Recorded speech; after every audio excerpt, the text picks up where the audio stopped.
3 বছর রিলেশন করে বিয়ের পর এমন একটা দৃশ্য চোখের সামনে দেখব কল্পনাতেও ভাবিনি। নিজের বর অন্য একটা মেয়ের সাথে এমন ঘনিষ্ঠভাবে দেখব সত্যিই ভাবিনি। নিজের চোখকে বিশ্বাস করতে কষ্ট হচ্ছে। যাকে এত ভালোবেসে পরিবারের সবাইকে ছেড়ে চলে এসেছি, সে আমাকে এভাবে ঠকালো। কিন্তু কেন? ও তো বলতো আমাকে অনেক ভালোবাসে। যদি ভালোই বাসে তাহলে এগুলো কি সত্যিই কি ভালোবাসতো নাকি সব অভিনয়? না, আর ভাবতে পারছি না।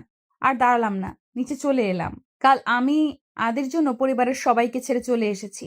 বাড়িতে সবাইকে আদির কথা বলেছিলাম, কিন্তু কেউ আমাদের মেনে নেয়নি। আমাকে সবাই বলেছে আদি ভালো না, ওকে যেন বিয়ে না করি। কিন্তু আমি ওকে এতটাই ভালোবাসি যে সবার কথা না মেনে আদির মিথ্যা ভালোবাসায় অন্ধ হয়ে গেছিলাম। তাই তো আদির এক কথায় সবাইকে ছেড়ে ওর হাত ধরে চলে আসি। আজ আমরা বিয়ে করেছি, কিন্তু রাতে আমার জন্য এমন একটা সারপ্রাইজ অপেক্ষা করছে, সত্যিই ভাবতে পারিনি। সবার বিরোধিতা করে যার সাথে আসলাম, সে আমাকে এভাবে ঠকালো। কথাগুলো ভেবে নিজেকে শেষ করে দিতে মন চাইছে। কেন আমি সবার বিরুদ্ধে গিয়ে ওকে বিশ্বাস করলাম? ভালোবাসার মানুষকে অন্য একটা মেয়ের সাথে দেখে বুকের ভেতরটা জ্বলে পুড়ে ছারখার হয়ে যাচ্ছে। আজকের এই রাত নিয়ে কতই না স্বপ্ন দেখেছিলাম। শত স্বপ্ন কেন মাটি করে দিল? কি দোষ আমার? কথাগুলো ভাবছি আর কান্না করছি। হঠাৎ চোখ গেল খাটের ঘরে ময়লার ঝুড়িতে। মনে হচ্ছে গিফট। আমি কাছে গিয়ে ঝুড়ির উপর করে দিলাম, আর সঙ্গে সঙ্গে ভেতর থেকে একটা চিঠি আর গিফট প্যাকেট বের হলো। যা দেখি আমার পায়ের নিচ থেকে মাটি সরে গেল। এগুলো তো আমারই দেওয়া। কিছুদিন আগে যখন আমাদের রিলেশনের 3 বছর হয়েছে, তখন দিয়েছি 2টা গিফট। ও একটা গিফটও খুলে দেখেনি। সব তো আমি যেভাবে দিয়েছিলাম সেইভাবেই আছে। যতগুলো চিঠি দিয়েছিলাম সব সেইভাবেই ভাঁজ করা। তার মানে এগুলোও খুলে দেখেনি। যত দেখছি ততই মনে হচ্ছে আদি আমাকে একটুও ভালোবাসে না। যদি ভালোবাসতো তাহলে এগুলো এভাবে ফেলে রাখতে পারতো না। তাহলে কি আদি কোনো দিন আমাকে ভালোবাসেনি? ভালো না বাসলে এতদিন এত ভালোবাসি ভালোবাসি বলতো সে? এগুলো কি ছিল? 3 বছর কি কম? আমার তো কখনো মনে হয়নি ও আমাকে ভালোবাসে না। আমার কত কেয়ার করতো। ও তো আমার পেছনে ঘুরতো। আমি মেনে নিচ্ছিলাম না বলে সুইসাইডও করতে গিয়েছে। সব কি অভিনয় ছিল? ভালো না বাসলে বিয়ে কেন করলো? ওই মেয়েকে যদি ভালোবেসে থাকে, ওকে যদি বিয়ে করতো, আমায় কেন করলো? বসে কান্না করতে লাগলাম। এর উত্তর দিতেই হবে। কেন আমার সাথে এমন করলো? কেন? কি অপরাধের জন্য এমন করেছে? ওকে বলতেই হবে। আমার ভালোবাসা নিয়ে চিনিমিনি কেন খেললো? হঠাৎ দরজা খুলে কেউ ভেতরে প্রবেশ করলো। আমি চোখ মুছে পেছনে তাকালাম। আদি এসেছে। আমাকে এইভাবে দেখে একটু অবাক হলো, না স্বাভাবিকভাবে তাকিয়ে চোখ ফিরিয়ে নিল। কিছু না বলে বাথরুমে চলে গেল। আমি ভেবেছিলাম আমাকে এইভাবে নিচে বসে থেকে কাঁদতে দেখে হয়তো কিছু বলবে, কিন্তু ওর স্বাভাবিক চাহনি দেখে মনে হচ্ছে ও এটাই চাইছিল। এটা দেখে আরো কষ্ট লাগছে। কেন এমন করছে? আমি উঠে দাঁড়ালাম। আদি বাথরুম থেকে ড্রেস চেঞ্জ করে এসেছে। এসে আমার দিকে না তাকিয়ে খাটের দিকে গেল। ও কি শুতে যাচ্ছে? মনে হয়। আমার সাথে কোনো কথা বলছে না। আমি নিজেই ওর সামনে গিয়ে দাঁড়ালাম। আদি, তুমি কোথায় ছিলে এতক্ষণ? আদি আমার মুখের দিকে তাকিয়ে আমার হাত ধরে সামনে থেকে সরিয়ে দিল। আমি আবার গিয়ে দাঁড়ালাম। কি হলো বলো? আমি তোমাকে কিছু জিজ্ঞেস করছি। কার সাথে ছিলে এতক্ষণ? আমাকে এখানে একা রেখে? তুমি তো আমায় ভালোবাসো, তাহলে কেন এমন করছো? আর আমার দেওয়া চিঠি, গিফট সবকিছু ফেলে দিছো কেন? তুমি তো বলেছিলে ওগুলো যত্ন করে রেখেছো। যা খুশি তাই করছি। আর আমি তোমাকে থাক, এখন প্রচন্ড ঘুম পাচ্ছে, সামনে থেকে সরো তো। কি বললে তুমি? তোমার ঘুম পাচ্ছে? আর আমি যে কষ্টে মরে যাচ্ছি। কি হয়েছে তোমার, বলো না প্লিজ। তুমি তো আমাকে ভালোবাসো, তাই না? তাহলে এসব কেন করছো? তোমার জন্য আমি আমার পরিবারের সবাইকে ছেড়ে চলে এসেছি। তো আমি কি করব? আমি কি তোমাকে জোর করেছি নাকি? জোর করবে কেন? আমি তো তোমাকে ভালোবাসি, তাই এসেছি। কিন্তু তুমি কি আমাকে ভালোবাসো? আমার কথায় আদি এমন কথা বলবে আমি সত্যিই ভাবিনি। মুখের ওপর এই কথাটা বলতে পারলো কিভাবে? বলো, 3 বছর রিলেশন করে যাকে বিশ্বাস করে এখানে এসেছি, তার কাছে এমন কথা শুনে আর দাঁড়িয়ে থাকতে পারলাম না। ঠাস করে নিচে পড়ে গেলাম। তারপর আর কিচ্ছু মনে নেই। জ্ঞান ফিরে নিজেকে অন্ধকার ঘরে পেলাম। ভালো করে বোঝার চেষ্টা করছি আমি কোথায় আছি। এটা তো সেই রুম যেখানে আদি নিয়ে এসেছে। অন্ধকারের জন্য বুঝতে অসুবিধা হচ্ছিল। চারপাশে আদিকে খুঁজছি, কোথাও নেই। আমি তো আদির সাথে কথা বলতেছিলাম। ঘর অন্ধকার, আমাকে একা রেখে আবার কোথায় গেছে? ও তো তখন বলেছিল আমায় ভালোবাসে না, বলেছিল নাটক, যা আমি সহ্য করতে না পেরে জ্ঞান হারাই। কিসের জন্য এই নাটক করলো? কেন? আমি কি অপরাধ করেছি? কি করব, কি করা উচিত কিছুই বুঝতে পারছি না। কেন এমন করছে আমার সাথে? আবার আমাকে একা রেখে কোথাও চলে যায়নি। আদের মা নেই, বাবা চট্টগ্রাম থেকে ওখানেই বিজনেস করে, ঢাকায় আদি একাই থাকে। আমরা বিয়ে করেছি সেটা সে জানে নাকি আমি জানি না। আমি মেঘনা, আমরা মধ্যবিত্ত পরিবারের, বাবা মা আর ভাই, আমি ছোট্ট। বাবা একজন সরকারি চাকরিজীবী ছিলেন, বর্তমানে অবসরে আছেন। মা হাউসওয়াইফ, ভাই পুলিশ অফিসার। বাড়িতে সবাইকে যেদিন জানিয়েছিলাম, সকাল থেকে আদের কোনো কল আসেনি। সারাদিন অনেকবার ট্রাই করেছি। প্রচুর চিন্তা হচ্ছে, কেন ফোন দিচ্ছে না, আর আমার ফোন কেন রিসিভ করছে না, এসব চিন্তা করতেছি। রাতে ড্রয়িং রুমে বসে এসব ভাবছি। বাড়ির সবাই অবশ্য ভাবছে আমি এমন করছি কেন। সারাদিন কিছু খাইও নি। মা অনেক বলেছে কি হয়েছে আমার, আমি কিছু না বলেছি। ভাইয়া অফিস থেকে এসে আমাকে গোমরা মুখ করে বসে থাকতে দেখে অনেক কিছু জিজ্ঞেস করেছে, আমি কিচ্ছু বলিনি। আর বলবো কি করে, ভাইয়া জানলে অনেক বকবে আমি জানি। চিন্তা করতে করতে রুমে এসে বসলাম, অমনি ফোন বেজে উঠল। আমি তো দ্রুত ফোন নিয়ে নিলাম হাতে। এটা আদির কল। রিসিভ করে তো কান্না করে দিলাম। আদি, তুমি আমাকে ভালোবাসো না তাই না? ভালোবাসলে কি আজ সারাদিন আমাকে ফোন না দিয়ে থাকতে পারতে? বলেই আবার কাঁদতে লাগলাম। ওফ, মেঘনা, তুমি এত ছেলে মানুষই কেন বলো তো? আর কখন বললাম তোমায় ভালোবাসি না? আমি জানি, ভালোবাসলে কি কথা না বলে থাকতে পারতে? আমার ফোনও রিসিভ করনি। আমি অনেক বিজি ছিলাম, তাই তোমার ফোন রিসিভ করিনি। এতে ভালো না বাসা কি হলো? তোমার জন্য আজ সারাদিন আমি না খেয়ে আছি। তুমি ফোন রিসিভ করনি বলে খায়ও নি। সবাই বুঝেছে আমার কিছু একটা হয়েছে। তুমি আর কোনো দিন এমন করো না কিন্তু। আচ্ছা, আর না খেয়ে থাকাটা উচিত না কিন্তু। যাও তাড়াতাড়ি খেয়ে আসো, পরে কথা বলবো। এখন খাবো না, আগে আই লাভ ইউ বলো। ওই পাশ থেকে কিছু শোনার আগে কারো চিৎকার শুনলাম। ভয়ে আমার আত্মা শেষ। এটা তো ভাইয়ার কণ্ঠ। হাত থেকে ফোন পড়ে গেছে।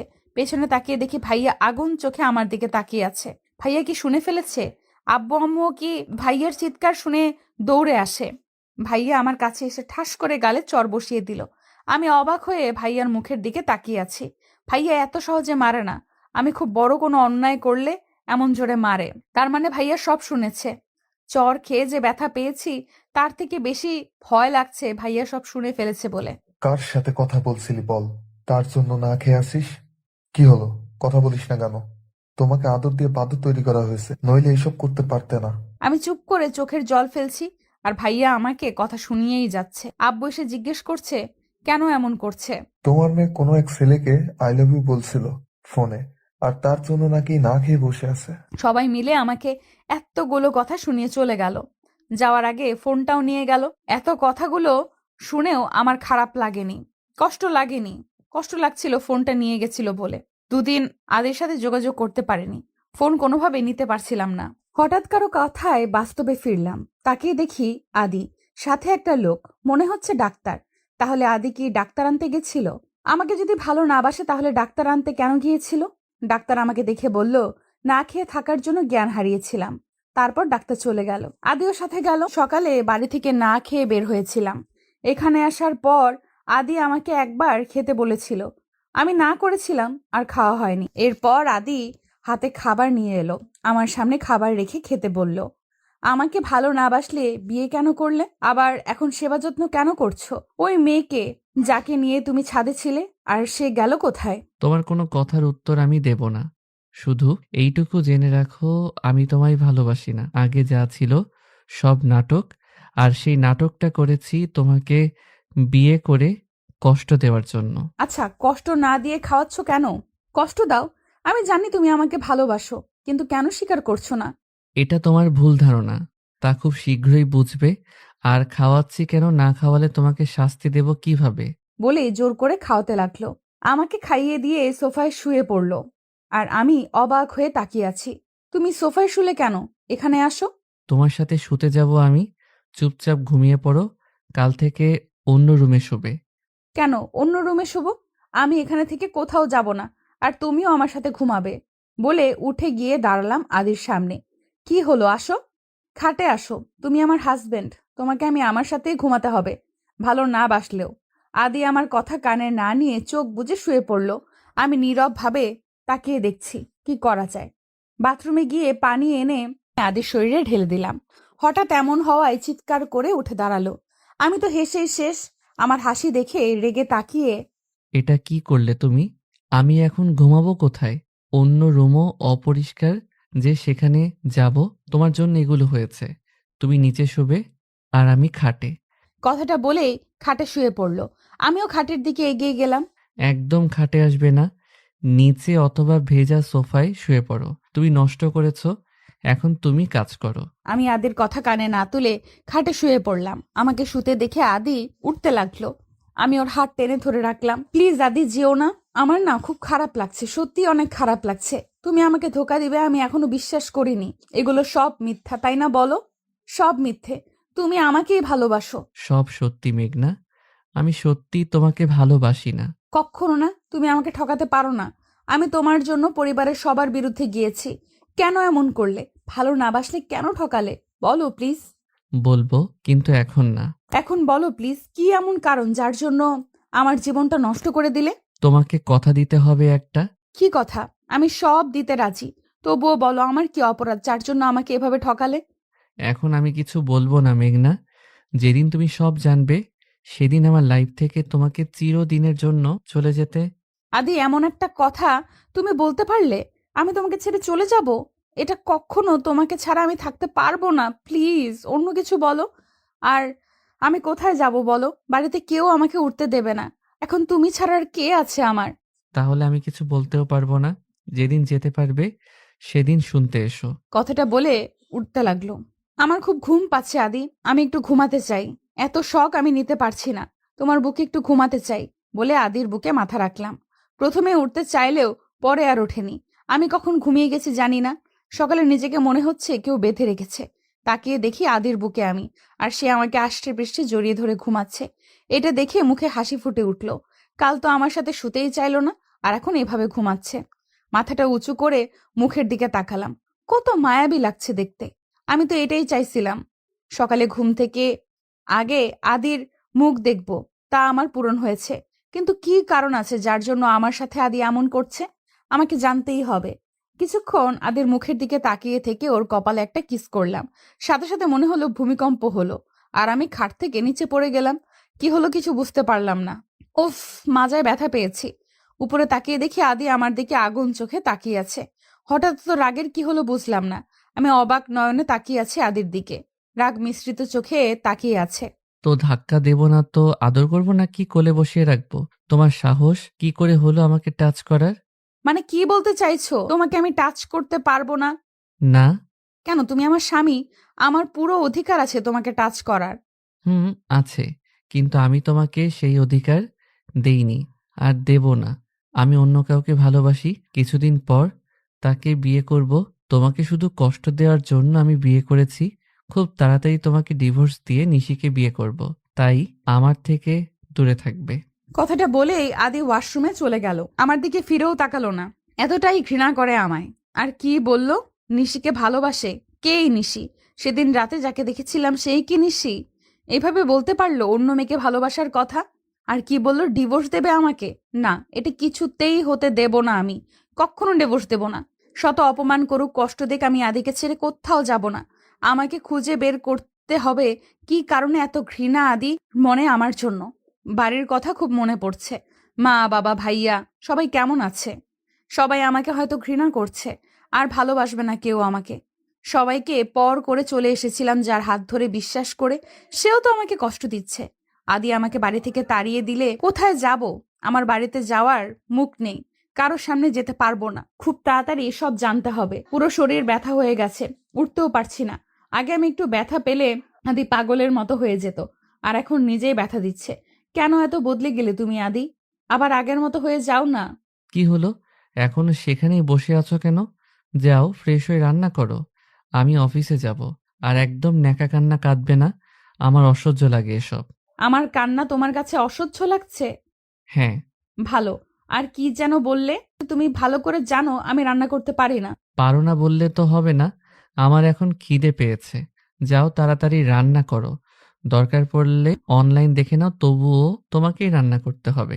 আমার পুরো শরীর ব্যথা করছে আদি। আমি রান্না করতে পারবো না, তুমি অন্য কাউকে বলো। অন্য কাকে বলবো?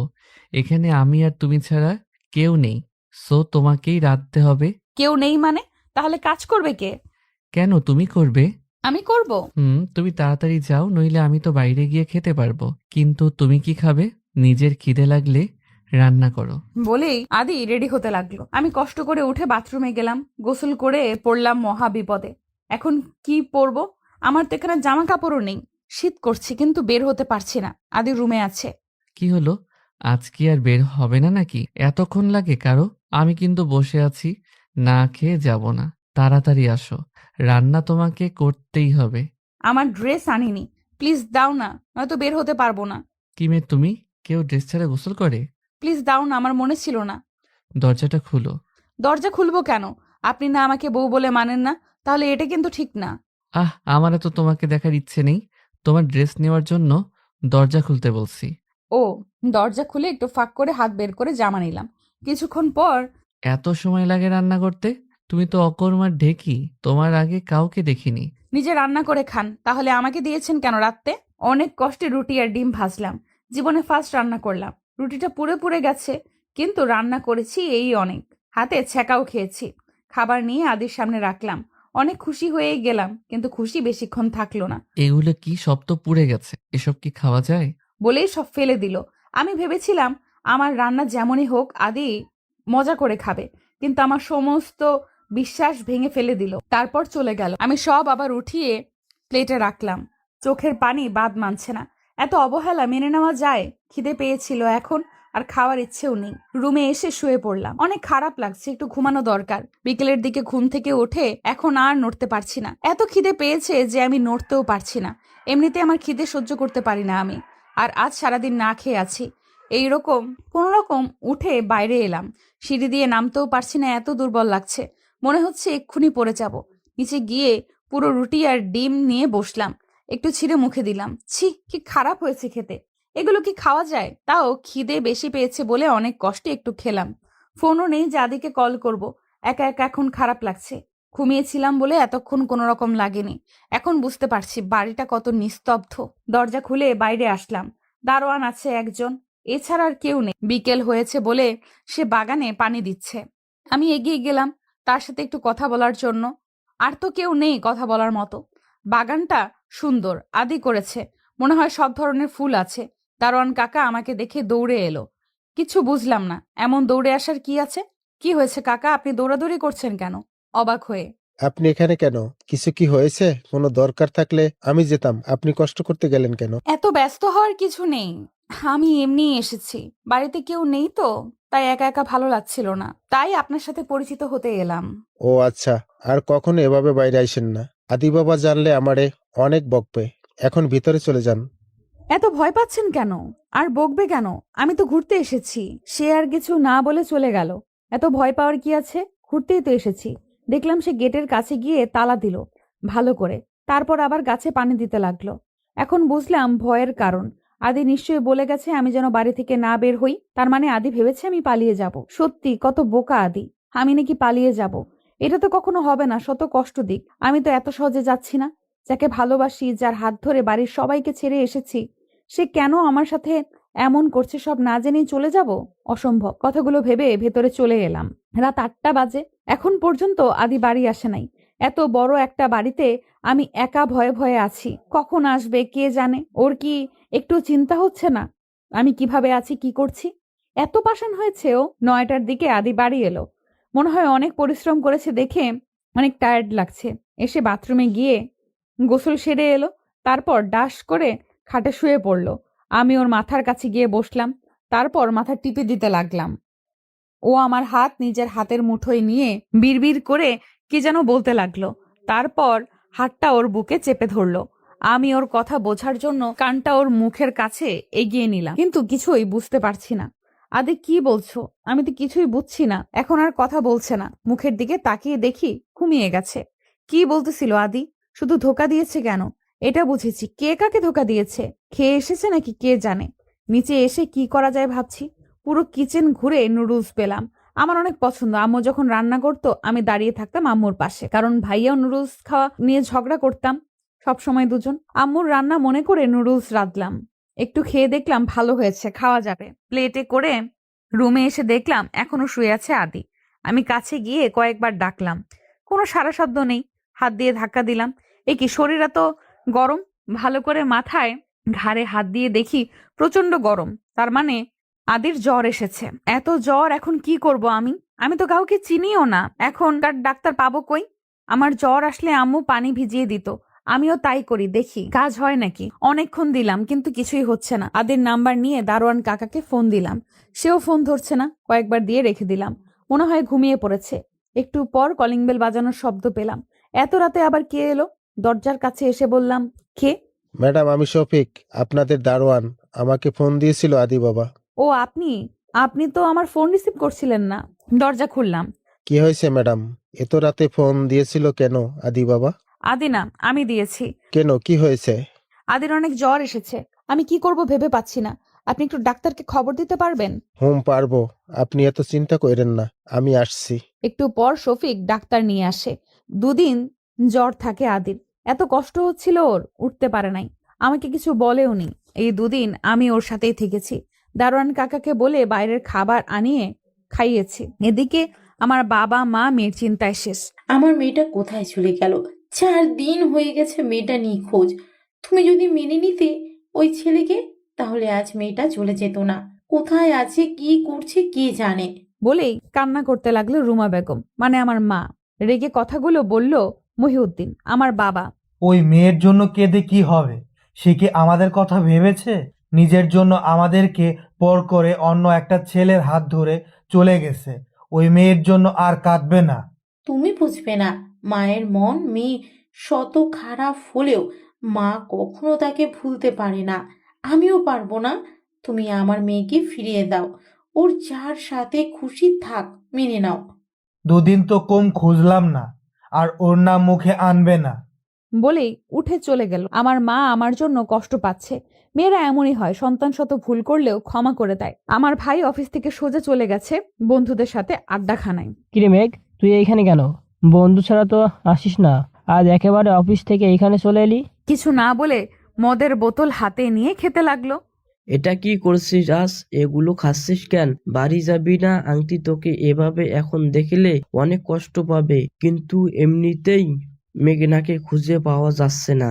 আমি পারছি না, আর আমার অনেক কষ্ট হচ্ছে। এগুলো না খেলে আমি পাগল হয়ে যাব। তোর বাবা মার জন্য নিজেকে শক্ত রাখা উচিত। উনি ঠিক বলেছে। এইসব ভুল। বাড়ির সবার জন্য খুশি থাকা, ভালো থাকা। মেঘনার কোনো খোঁজ পেয়েছিস? না রে, পাইনি। অনেকক্ষণ থেকে বাড়ি ফিরে এলো মেঘ ভাইয়া। আজকে খাওয়াটা বেশি হয়ে গেছে। নিজেকে কন্ট্রোল করে কলিং বেল দেওয়ার সাথে সাথে দরজা খুলল। আম্মু আজও জেগে আছে। কিরে, এলি কেন? তুইও চলে যা আরেকজনের মতো। আর আসতে হবে না, কাউকে দরকার নেই। মা। তুই মদ খেয়েছিস? না মানে কি বলবো আমি বুঝতে পারছি না। কি হলো বল।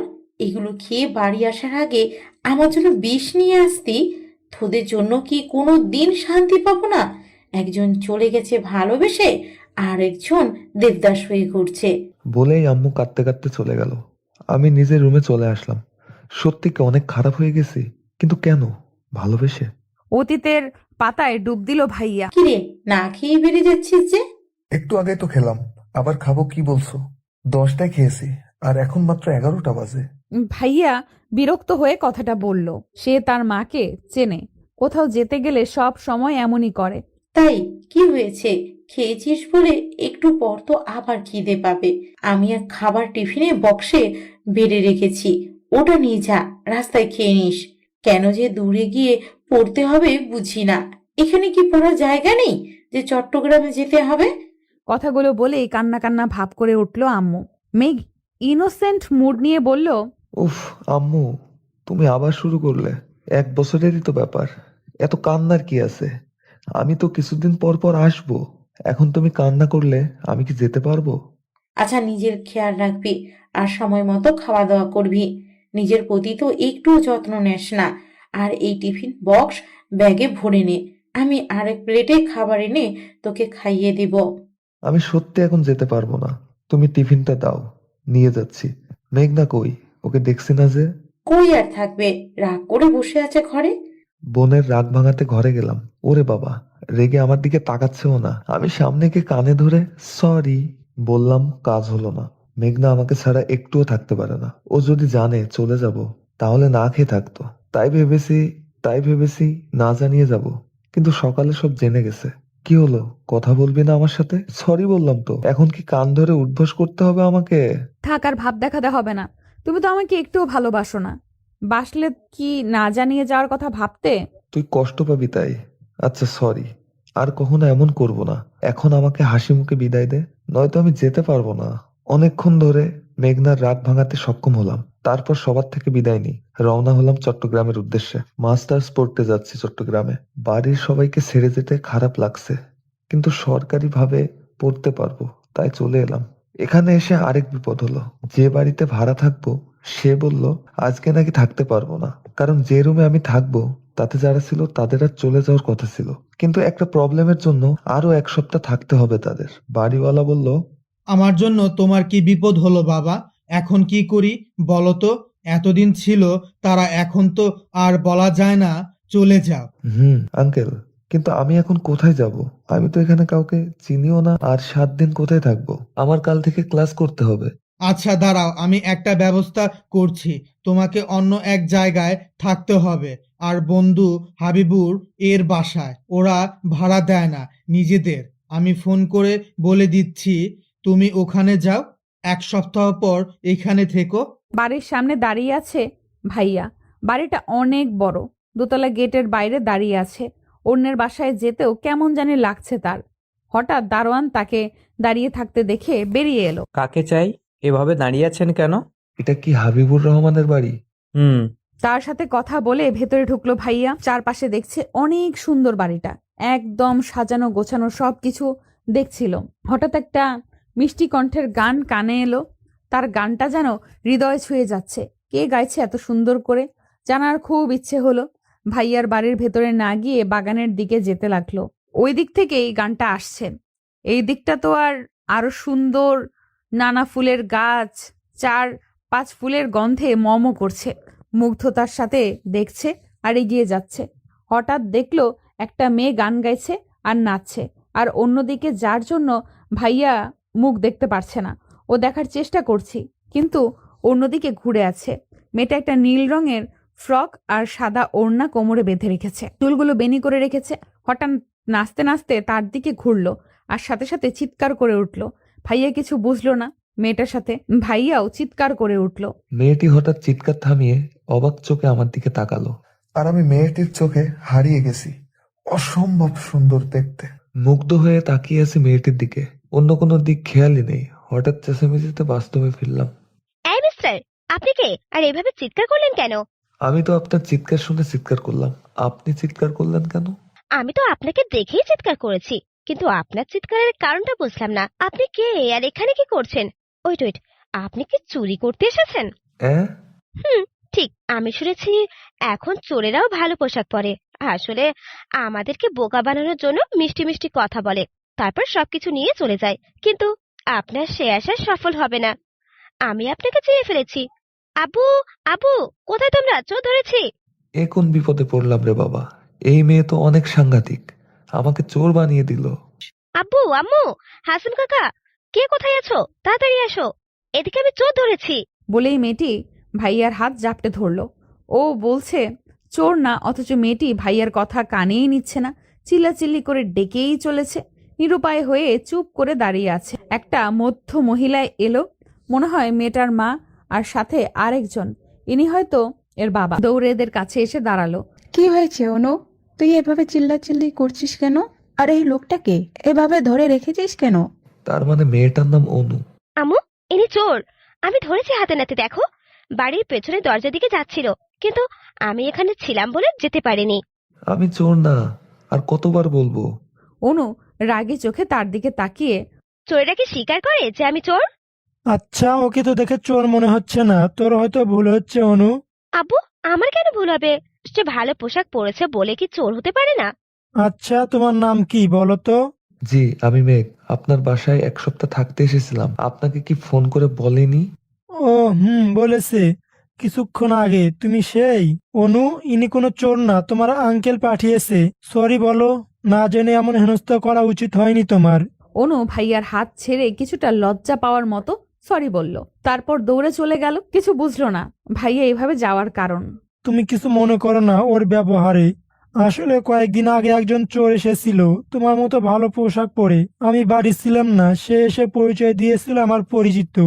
চুরি করতে গিয়েছিল, কিন্তু আমার মেয়ের মাথায় সেই বুদ্ধি, সে তাকে ধরে পুলিশের হাতে দিয়েছিল। আজও তোমাকে দেখে এমন বলছে। না না, ঠিক আছে, আমি কিছু মনে করিনি। চলো ভেতরে। তার সাথে বাড়ির ভেতরে গেল ভাইয়া, একটা রুমে নিয়ে এলো তাকে। তুমি এই রুমে থাকতে পারো, এটা আমার ছেলের রুম। আমি তো বাড়ি ভাড়া দেই না, তাই গেস্ট রুম পরিষ্কার করা নেই। কিন্তু তবুও আপনার ছেলে যদি কিছু মনে করে। না, সে তো বাড়ি নেই, এবছর বিদেশে পাঠিয়েছি। 2 বছরের ওখানে কোর্স শেষ করে আসবে। ও আচ্ছা। ওনারা চলে গেল। ভাইয়া ফ্রেশ হয়ে ঠাস করে খাটে শুয়ে পড়ল। কখন ঘুমিয়ে পড়েছে টেরই পায়নিও। কারো ডাকে জাগ না পেল। তাকিয়ে দেখে ওই মেয়েটি, মানে অনু দাঁড়িয়ে আছে। ধরফড়ি উঠল। কখন যে ঘুমিয়ে পড়েছিল টেরই পায়নি। ফোন হাতে নিয়ে দেখলো 9টা বাজে, 20+ কল। সবগুলো বাড়ি থেকে ফোন দিয়েছে। তার জানানোর কথাও মনে ছিল না। আমি আপনাকে ডাকছি আর আপনি উঠেই ফোন নিয়ে বললেন, কেন কিছু জানতে চাইলেন না? এটা কোন ধরনের অভদ্রতা? খেয়ালই ছিল না একজন তার সামনে দাঁড়িয়ে আছে। ওহো, সরি, আসলে বাড়ির থেকে অনেকগুলো ফোন আসছে তো তাই। আপনাকে নিচে খাওয়ার জন্য ডাকছে। বলেই চলে গেল। মেয়েটা জানি কেমন একটা, এই রাগ দেখায় আবার অভিমান করে। ভাইয়া বাড়িতে ফোন দিয়ে কথা বলল, সাথে বকাও খেলো ফোন না ধরার জন্য। তারপর নিচে গিয়ে খেয়ে রুমে এসে দেখ অনু মেয়েটা বসে আছে। ঢোকার সাথে সাথে জিজ্ঞেস করলো মেয়েটা। আপনার নাম কি? আমি মেঘ। বাড়ি কোথায়? ঢাকা। কিসে পড়েন? এই মেয়ে তো আমার মনে হচ্ছে আমার ইন্টারভিউ নিচ্ছে মাস্টার্সে। তারপর আর কিছু না বলে চলে গেল। ভাইয়া হাবলার মতো তার যাওয়ার দিকে তাকিয়ে ভাবছে, এগুলো জিজ্ঞেস করলো কেন, আর আমি উত্তরই বা দিলাম কেন। পরদিন সকালে ঘুম থেকে উঠে বারান্দায় দাঁড়ালো। হঠাৎ নিচে চোখ গেল, দেখে অনু গাছে পানি দিচ্ছে খুব যত্ন সহকারে। তাতে বোঝা যাচ্ছে ও মেয়েটা গাছের অনেক যত্ন নেয়। হঠাৎ উপরে তাকালো, আর তাকে দেখে কেমন যেন ভেঙচি কাটলো। ভাইয়া তো হতবাক, এই মেয়ে তার সাথে এমন করছে কেন। সকালে নাস্তা করতে করতে অনুর মা ডাকতে এলে নিচে এসে খাবার খেয়ে ভার্সিটিতে চলে এলো। নতুন কিছু ফ্রেন্ড হলো, ক্লাসগুলো ভালোই হয়েছে। 3টার দিকে বাড়ি আসলো। গেটের ভেতরে ঢুকতেই মনে হলো কিছু ছুঁড়ে মারা হলো। সামনে তাকিয়ে অবাক ভাইয়া, কারণ অনুর পুরো শরীর ভিজে আর কাদা ভরা মাটিতে ভেজা। তার মানে বৃষ্টি হয়েছে। কিন্তু অনুর অবস্থা দেখে ওকে যে কেউ বলবে এই মেয়ে বাচ্চা না হলে এমন কাদায় গড়াগড়ি খেত। কাদা ছেটাচ্ছে, যার ফলে শরীরেও কাদা এসে লেগেছে। একটু রেগেই কাছে গেল। এগুলো কি, আমার শরীরে কি দিয়েছেন দেখেন। অনু ভাইয়ার দিকে তাকিয়ে হিহি করে হেসে উঠল। যাও একটু রেগে ছিল ওর ওই হাসি দেখে। ভাইয়া সমস্ত রাগ উবে কোথায় গেল কে জানে। ওর হাসিতেই হারিয়ে গেল। মুগ্ধ হয়ে ওর হাসি দেখছে, অপূর্ব সুন্দর লাগছে। আবার কিছু শরীরে ছিটে আসায় বাস্তবে ফিরল ও। তাকে অনু আবার শরীর কাদা দিচ্ছে। এগুলো কি, আপনি আমার শরীরে আবার কাদা দিচ্ছেন কেন? তো কি করব, একবার না দেখে দিয়েছি, কিন্তু এখন আপনি কোথায় হারিয়ে গিয়েছিলেন তাই বাস্তবে আনতে দিলাম। বলেই হেসে উঠল। ওর কথা একটু বিষম খেলো ভাইয়া। আসলেই তো, তার কি হয়েছে? কেন ওর দিকে তাকালে নিজেকে ঠিক রাখতে পারে না? অন্য কোনো মেয়ের ক্ষেত্রে তো তার এমন হয়নি কখনো। তাহলে আর কিছু না ভেবে দ্রুত গতিতে চলে এলে ওর সামনে থেকে। রাতে রুমে শুয়ে আছে আর ভাবছে কি হলো তার, কেন খালি অনুর মুখটাই ভেসে ওঠে। কি জন্য? ভাইয়া কি ওকে ভালোবেসে ফেলেছে? না না, এটা কিছুতেই হতে পারে না। সে এখানে নিজের প্রয়োজনে তাদের সহায়তায় আছে। তাদের সাথে এটা করা ঠিক হবে না। ও আর বেশি অনুর কাছে যাবে না। দুদিন যেদিকে অনু আছে সেদিকে কত গিয়েছে, কিন্তু অনুর সাথে কথা বলার ইচ্ছে কিছুতেই দমাতে পারেনি সে। খুব করে কাছে চায় ওকে। তাদের বিশ্বাস ভাঙতে চায় না বলে নিজেকে দূরে রাখতে চায়। কিন্তু অনু একটু পর পর এটা ওটা বলেই থাকে। 5 দিনের দিন ছাদে বসে বাড়িতে কথা বলছিল। মনে হচ্ছে কেউ তার পেছনে দাঁড়িয়ে আছে। কথা শেষ করে তাকিয়ে দেখে অনু আগুন চোখে তাকিয়ে আছে। কিছু বুঝতেছে না ভাইয়া। এভাবে রাখছে কেন? হঠাৎ আমার কাছে এসে ঠাস করে ফোনটা নিয়ে ফেলে দিতে গেল। আমি তাড়াতাড়ি করে ফোনটা নিয়ে নিলাম। এসব কি অনু? আপনি আমার ফোন ছুঁড়ে মারতে যাচ্ছিলেন কেন? আপনি কার সাথে কথা বলছিলেন? কেন? বলুন। যার সাথে ইচ্ছা তার সাথে বলেছি, তা আপনাকে কেন বলবো? হঠাৎ তার কলার ধরে চিৎকার করে বলতে লাগলো, বলবেন, বলতে বাধ্য আপনি, কারণ আমি আপনাকে ভালোবাসি। অন্য কোনো মেয়েকে আপনি আই লাভ ইউ বলতে পারেন না। অনুর মুখে এই কথাগুলো শুনে ভাইয়া এতটাই শক হয়েছিল যে কতক্ষণ কথা বলতে পারেনি সে নিজেও জানে না। এখন আমি আমার ভাড়া করা বাসায় আছি। এই কথাগুলো ভাবছিল। হঠাৎ ফোনের শব্দ এলো। কানে ফোন হাতে নিয়ে দেখে অনু কল করেছে। 1 মাস হয়েছে সে অনুদের বাড়ি থেকে চলে এসেছে। এখন ভাইয়াদের রিলেশন চলছে। সেদিন অনু না বললে হয়তো এটা সম্ভব আগতেও হতো না। হ্যালো, কি ব্যাপার কি? সকাল থেকে তোমার কোনো খোঁজ খবর নেই? ভার্সিটি থেকে এসে একটা ঘুম দিয়েছিলাম, তাই আর ফোন দেওয়া হয় নাই। সরি। আচ্ছা, মাফ করলাম, কাল দেখা করব। কাল কিন্তু আমার ক্লাস আছে। আমি কিছু শুনতে চাই না, কাল দেখা করব। বলেই ফোন রেখে দিল। পরদিন অনু লজ্জায় লাল হয়ে আছে। মেঘ ভাইয়া পলকহীন তাকিয়ে আছে অনুর দিকে। মেঘ মুগ্ধ নয়নে তাকিয়ে আছে, কারণ আজ অনু তাকে অনেক বড় সারপ্রাইজ দিয়েছে। নীল কালারের শাড়ি পরে এসেছে, অপূর্ব লাগছে, কিছুতেই চোখ সরানো যাচ্ছে না। মেঘ ভাইয়া হাত উঠিয়ে অনুর খোলা চুলগুলো মুখের ওপর থেকে কানে গুজে দিল। আজকে আমাকে পাগল করতে এভাবে এসেছো? কি? তুমি তো বলেছিলে তোমার শাড়ি পছন্দ না, কখনো পরতেও না, তাহলে আজ পরলে যে? আমার পছন্দ না, কিন্তু তোমার পছন্দ। হুম। তোমার জন্য আমিও পছন্দ পাল্টে ফেললাম। সত্যি? না, মিথ্যে সব। দূর। মেঘ ভাইয়া রাগ করে অন্যদিকে তাকালো। অনু বুঝেছে রাগ করেছে, কি করে রাগ কমাবে ভাবছে। হঠাৎ করে অনু মেঘকে জড়িয়ে ধরল। মেঘ তো অনুর জড়িয়ে ধরায় শখ হয়ে আছে। কি হলো? এত শখ হওয়ার কি আছে? তোমাকে কি জড়িয়েও ধরতে পারবো না নাকি? তোমাকে আজ একটু বেশি রোমান্টিক লাগছে। কি, দাঁড়াও দেখাচ্ছি। তাই? আর আমার কাছে তোমাকে হাবাগোবা মনে হচ্ছে। বলেই মেঘ অনুকে ধরবে, কিন্তু তা কি আর সম্ভব? অনু তো উঠে দাঁড়িয়ে দৌড়। মেঘ ভাইয়াও উঠে অনুর পেছনে দৌড়াতে লাগলো ধরার জন্য। সারাদিন অনু মেঘের সাথে সময় কাটায়। 3টার দিকে বাড়ি ফিরে আসে। দেখতে দেখতে 6 মাস চলে গেল মেঘ আর অনুর রিলেশনের। রাতে মেঘ অনুর সাথে কথা বলছিল, হঠাৎ বাড়ি থেকে কল আসে। ওয়েটিং কল চালু থাকায় বুঝতে পারে রাত তখন 12টার কাছাকাছি। এত রাতে বাড়ি থেকে ফোন দেখে মেঘ প্রচন্ড অবাক, সাথে ভয়ও পায়। অনু, ফোন রাখো তো। কেন, কি হয়েছে? তোমার কি আবার ঘুম পাচ্ছে? ঘুম পেলেও আমি ফোন রাখবো না। প্রতিদিন তুমি রাত 10টা পর্যন্ত কথা বলেই রেখে দাও, আজ সারা রাত কথা বলতে হবে। অনু, বাড়ি থেকে কল আসছে। এত রাতে হঠাৎ বাড়ি থেকে কল কেন এলো? চিন্তা হচ্ছে। উফ, সরি। আচ্ছা, তুমি বাড়িতে কথা বলে দেখো, আর আমাকেও জানিও কিন্তু। আমি ঘুমাবো না তোমার ফোন আসা পর্যন্ত। আচ্ছা, রাখি। বাড়িতে ফোন রিসিভ করতেই অপর পাশ থেকে কান্নার আওয়াজ শোনা গেল। আমি মেঘনা কাঁদছি। কান্না শুনে আরো ভয় পেয়ে গেল ভাইয়া। মেঘনা, কি হয়েছে? কাঁদছিস কেন? বল আমাকে। ভাইয়া, হাব্বু। কি হয়েছে আব্বুর, বল। হঠাৎ মায়ের কণ্ঠ পেল, আমাকে বকছে। হ্যালো মা, কি হয়েছে? কিছু হয়নি বাবা, তুই ফোন রাখ, কাল কথা বলবো নি। আমরা ঘুম, এখন আসবো। বলেই ফোন কেটে দিল মা। কিন্তু ভাইয়া বিশ্বাস করতে পারছে না। কিছু তো অবশ্যই হয়েছে, নইলে আমি এত রাতে ফোন দিতাম না। আর কান্নাই বা করলো কেন? আম্মু এখনো জেগে আছে কেন? এই কথাগুলো ভাইয়া ভাবছে। চিন্তায় আর অনু কল করার কথা মনেই ছিল না। ফোনের রিংটোনে বাস্তবে ফিরল, তাকিয়ে দেখে অনু কল করছে।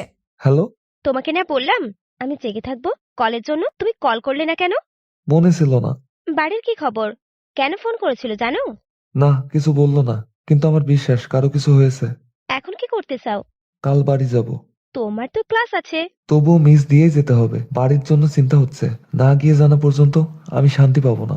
আচ্ছা, যা ভালো বোঝো করো, আর এখন এত চিন্তা করো না, ঘুমিয়ে পড়ো। আচ্ছা। পরদিন মেঘ ভাইয়া বাড়ি এলো আর জানতে পারলো আব্বু হার্ট অ্যাটাক হয়েছে। সবাইকে বকলো না জানানোর জন্য। 2 দিন হয়েছে অথচ তাকে জানানো হয়নি। এখন একটু সুস্থ আছে। একদিন থেকে আবার চলে এলো মেঘ ভাইয়া, আর এও বলে এলো নেক্সট যেন কিছু না বলে করেন। ভালোই কাটছিল সবকিছু, কিন্তু ভালোটা বেশি দিন গেল না। একদিন মেঘ, তোমাদের বাড়িতে আমাকে নিয়ে যাবে? মানে, তুমি যাবে? হুম। বউ করে একেবারে নিয়ে যাব, চিন্তা করো না। আমার না এখনই যেতে ইচ্ছে হচ্ছে, নিয়ে চলো না প্লিজ। তুমি কি আমাকে নিয়ে যেতে ভয় পাচ্ছ? কি বলছো? ভয় পাবো কেন? তাহলে নিয়ে যেতে চাইছো না কেন? তোমার জন্য। আমার জন্য? আমাদের বাড়িতে যেতে হলে তোমাকে থাকতে হবে, কিন্তু তুমি তোমার বাড়িতে কি বলে যাবে? সেটা আমি ভেবেই রেখেছি। তুমি নিয়ে যাবে নাকি তাই বলো। আধঘাত বেঁধে নেমেছো? আচ্ছা, কিন্তু আমার এক্সামের পর। আচ্ছা। আজ মেঘ ভাইয়ের সাথে যাবে অনু। সকাল থেকে গোছগাছ করছে। মেঘ ঢাকা থেকে নিতে আসবে। মেঘ ভাইয়া 1 সপ্তাহ আগে গিয়েছে বাড়ি। আমার তখন বাড়িতে মানাতে পারিনি। আজ অনেক কষ্ট করে সামিয়াদের বাড়ি যাবে বলে রাজি করিয়েছি। 4টা থেকে বসে আছে অনু, অথচ এখন পর্যন্ত মেঘ ভাইয়া এসে পৌঁছায়নি। ওর 4:30টাতে এখানে উপস্থিত থাকার কথা ছিল। এখন 5টা বাজে। মেঘকে ফোন দিল। হ্যালো, কই তুমি? কখন থেকে বসে আছি তোমার জন্য, এখনো এসে পৌঁছালে না, কোথায় আছো? সরি, আসলে রাস্তা অনেক জ্যাম গো, তাই লেট হচ্ছে। যাও, এখন ঝগড়া করবো না, তাড়াতাড়ি আসো। তারপর স্মৃতির পাতা থেকে বাস্তবে ফিরল আজানের শব্দে মেঘ। যতবার অতীত মনে করেছে, সময় কখন চলে গেছে টেরই পায়নি। মেঘ চোখ মুছে উঠে গোসল করে নিল, তারপর নামাজ পড়ল, আবার ভাবতে বসলো।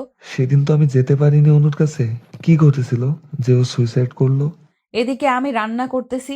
সকালে উঠে এখন রান্নাটা ভালোই করি, এত ভালো হয় না খেতে, কিন্তু খারাপও হয় না। হঠাৎ আদি আওয়াজ কানে এলো।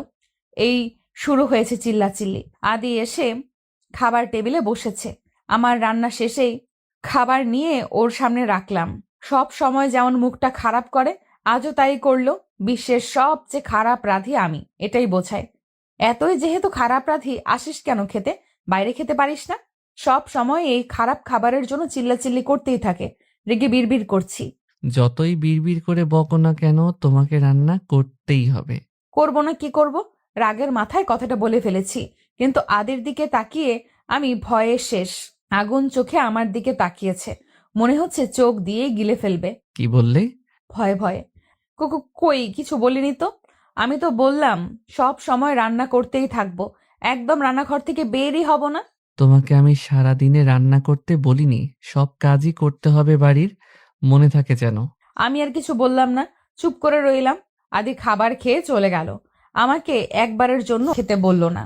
শুধু আজ নয়, কখনোই এই খোঁজ নেয় না আমি খেয়েছি কিনা, এতটাই অবহেলা করে। অনেক সময় অভিমান করে না খেয়ে থাকি, কিন্তু এতে লাভ নেই। যার সাথে অভিমান করি সেই তো বোঝে, না বোঝার চেষ্টাও করে না। আদির চলে যাওয়ার দিকে তাকিয়ে চোখের জল ফেললাম। এই জল আদির চোখে পড়ে না, আর কখনো পড়বে কিনা তাও জানি না। অভিমান বাদ দিয়ে খেয়ে নিলাম।